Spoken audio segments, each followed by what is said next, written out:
returns. My first guest has appeared in numerous films. Funny, Kevin Pollak.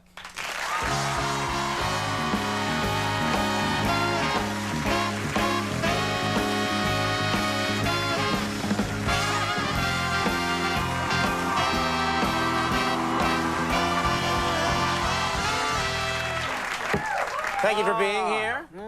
I hope you didn't, this isn't true, but I was told before the show by the second producer, she said, Kevin has a gift for you. And I was like, oh, he shouldn't do that. You have something for me? Well, or? yes. First of all, I felt like a hobbit, actually, when you came around the desk. And I, an ancient wizard.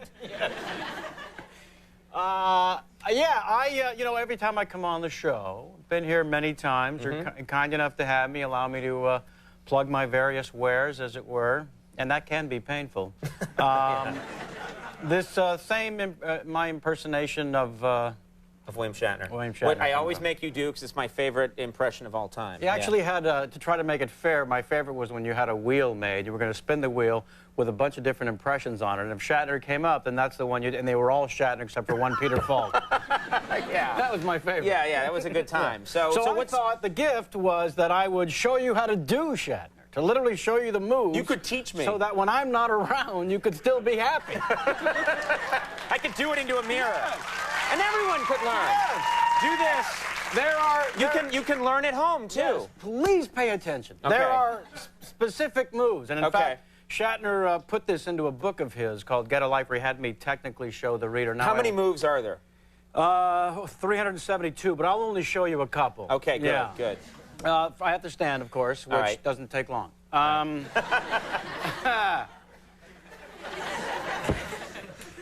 The first thing you have to keep in mind, first of all, Shatner was kind enough to create pause acting, which, of course, is when you pause and nobody knows why. But that's important. All right, yeah, all right. And then the second move would be that your chest has to enter the room before you do.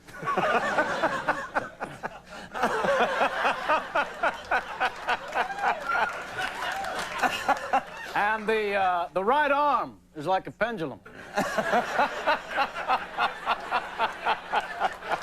And then, whenever he is facing off with some alien force, you know, usually giving them a bad... He's usually indignant right before they've had it with him and they hit him with a laser beam or something. Right.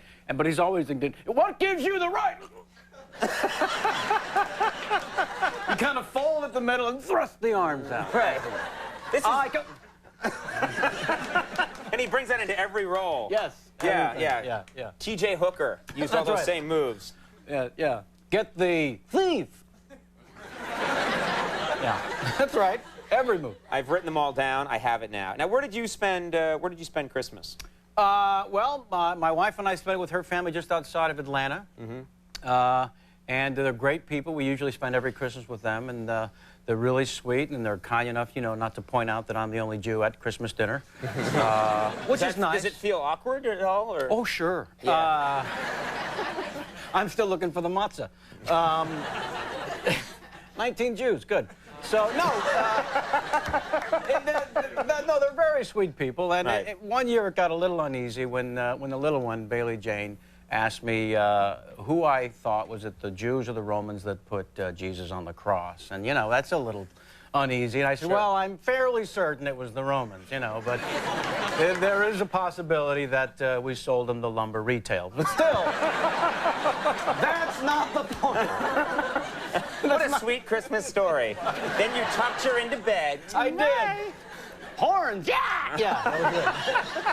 Yeah. You know, I so appreciate, like, this time of year, not everybody, there are a lot of people that won't come and do, you know, a talk show appearance because they're spending time with family or whatever, but you've always been good that way. You're a real pro. You know, you always show up, you got the material, you help people out. Do you remember, what was your first big, was it The Tonight Show, your first big appearance? Yeah, I've done on a talk show? A whole lot of talk shows, dating back to doing a couple of dozen shots with Carson. What was the first one with Carson like, where you were there? What was that the very first time with Johnny, actually, I was bumped, which you hear a lot of comedians especially have this happen. I was scheduled to actually come out and sit down on the couch and do my impressions for Johnny my first time. And, you know, you phone everyone you've ever met in your entire life. So when you get bumped, you know, your life is just over. And I got bumped because Sammy Davis Jr., God rest his soul, did 4 songs, which had never been done before or since, nor should it. So he was supposed to do 1 song, maybe two max. Did 4. Yeah. And he felt bad. He came into my dressing room afterwards. He said, "I am so sorry. I know you comics prepared with the whole shakunk-kunk." Literally said that. That's a quote. Still don't know what he meant. And you had shakunk ready and loaded up and ready to go. I had all the shakonk you could possibly imagine. So then my very next time on ends up being with Jay Leno, who, in the rotation, that's when I was scheduled to be on. So my first time was actually with Jay. And I'd known Jay over 10 years. And so a couple days before the appearance, he called me up and said, "Listen, why don't you come up to the house and you run the show?" He does sound something like that. So he said, "Come on to the house and we'll kick it around. We'll kick it around. You know, it'll be good." So I thought that, you know, this is great. You know, he's the host of the show. So I go up to his house, and, you know, he's had been a stand-up and has been a stand-up for so long that any material I had prepared was going to meet its toughest critic.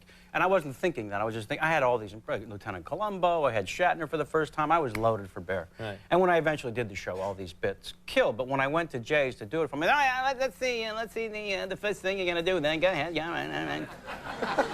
And I said, well, you know, I've been doing Peter Falk's Columbo for a long time, and I finally met Peter Falk. And he said, "How do you do that with your eye? How do you do that?" And it's a true story.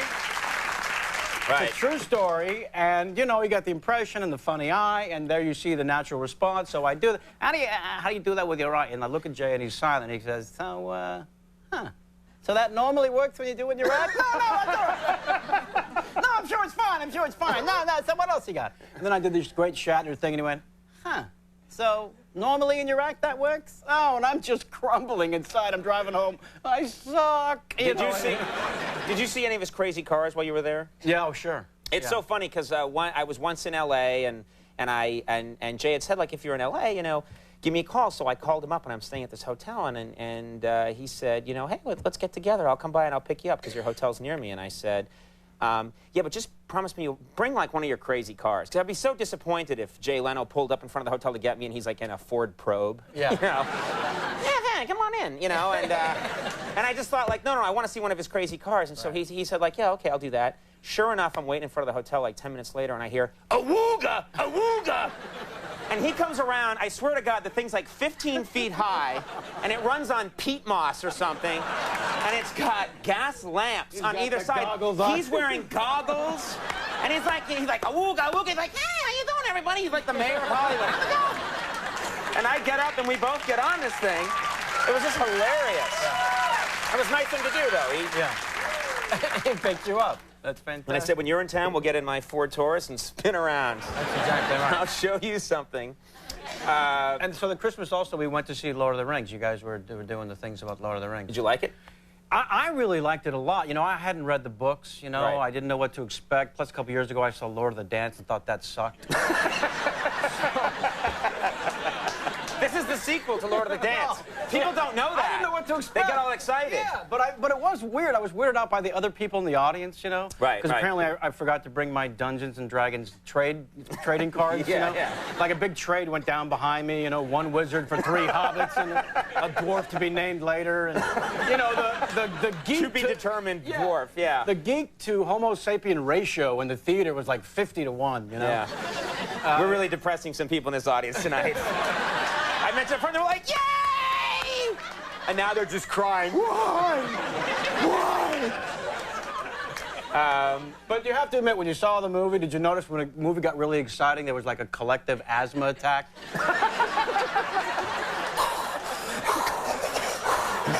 All right. I'm sure you're all nice folks. You mentioned Friday, you mentioned tomorrow night I'm opening up in Baltimore, a brand new improv. I'm actually through New Year's Eve there. It's a brand grand opening of the place. Oh, that's great. Why does it say September 13th through the 15th? Because they're crazy. Yeah, that's not right. All right, so you're there when exactly? I'm Friday night through New Year's. I'm back doing stand-up comedy. I'm kicking off a grand opening of this club all the way through New Year's. It's going to have great fun. Come on out if you're in the Baltimore area. And Project Greenlight airs Sunday nights at 10 on HBO. Oh, yeah, that's the movie that Ben Affleck and Matt Damon were supportive of. And the whole time on the set while we were shooting, a documentary crew followed us around, and I kept yelling, Affleck! Which he doesn't hear enough these days. No. Hey, you know what? You're just a great friend to be here today. Thanks. Thank you for doing it. Kevin Pollak, everybody. Tom Everett Scott coming up. We'll be right back.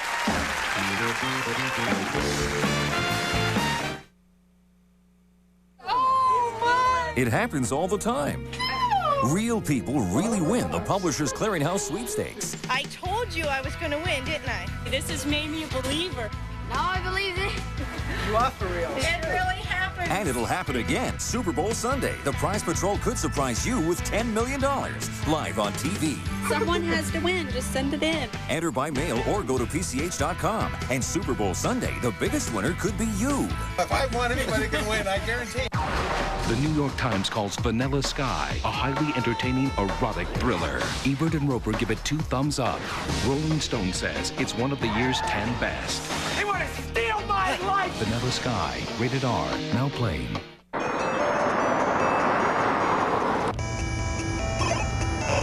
Call it parental instinct. Call it experience. Call it simply time to intervene. Now with optional DVD, the midsize L series from Saturn, where you may never say, am I going to have to stop this car?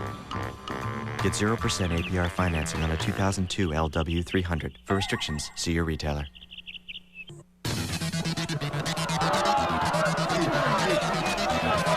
Kitchen. Over there.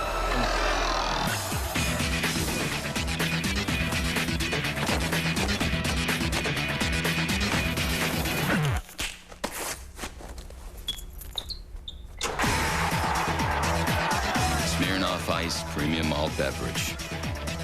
Intelligent nightlife. Be smart, drink responsibly.